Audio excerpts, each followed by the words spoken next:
UPI ટ્રાન્ઝેક્શનના નામે online payment કરતા લોકો ચેતી જજો, કારણ કે અમારા હાડગુળ ગામના સૈયદ શકીલ અલી યુપીઆઈ ટ્રાન્ઝેક્શનનો એવો ભોગ બન્યા છે કે તેમની ઉપર 198 રૂપિયાનું બેલેન્સ આવ્યું અને ત્યારબાદ કોઈ પણ ઓટીપી તમે શેર કર્યો? કોઈ બી ઓટીપી નહીં શેર કર્યું. તેમણે કોઈ પણ ઓટીપી શેર નથી કર્યો, છતાં પણ તેમના ખાતામાંથી કેટલું પેમેન્ટ કપાઈ ગયું? 4980 રૂપિયા. 4980 રૂપિયા તેમના ખાતામાંથી અચાનક જ કપાઈ ગયા. એટલે કે કોઈ પણ પ્રકારનું તેમણે ઓટીપી શેર કર્યા વગર આ અનોખો રેકેટ કહેવાય. કારણ કે અત્યાર સુધી તો એવું હતું કે ભાઈ યુપીઆઈ ટ્રાન્ઝેક્શનના નામે તમારી ઉપર મેસેજ આવે અને તમે કોઈ ઓટીપી શેર કરો ત્યારે તમારા ખાતામાંથી પૈસા કપાઈ જાય.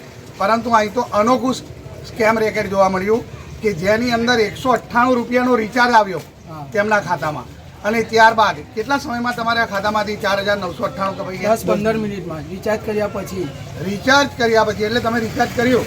કાર્ડ બંધ જ હતું મારું. હા. અને પછી રિચાર્જ કર્યો પછી અને પછી 10 મિનિટ પછી પૈસા કાઢી લીધા. સૈયદ શકીલ અલીનું કાર્ડ બંધ હતું, તેમાં 198નું રિચાર્જ કર્યું અને ત્યારબાદ 10 કે 15 મિનિટની અંદર જ 4998 રૂપિયા તેમના ખાતામાંથી કપાઈ ગયા. તો એટલા માટે જાગૃત થાઓ, સતર્ક થાઓ. તમે એને પછી તમે શી પ્રક્રિયા કરી? પછી સાયબર ક્રાઇમમાં ફરિયાદ કરી. એટલે સાયબર ક્રાઇમમાં તમે કઈ રીતે ફરિયાદ કરી? ઓનલાઈન કરી કે ત્યાં ઓનલાઈન કરી? ત્યારબાદ તેમણે સાયબર ક્રાઇમમાં ફરિયાદ પણ કરેલ છે. તો દરેક દર્શક મિત્રોને મારી નમ્ર વિનંતી કે યુપીઆઈ ટ્રાન્ઝેક્શન તમે કરતા હો તો તમારા ખાતામાં જે ઓનલાઈન નેટ બેન્કિંગ તમે કરતા હો એ ખાતામાં ઓછામાં ઓછું બેલેન્સ રાખો. કારણ કે તમારા જીવનની મૂડી તમે બચાવીને જો એ ખાતામાં રાખી હશે તો નાદાર થવાનો ભય રહેલો છે.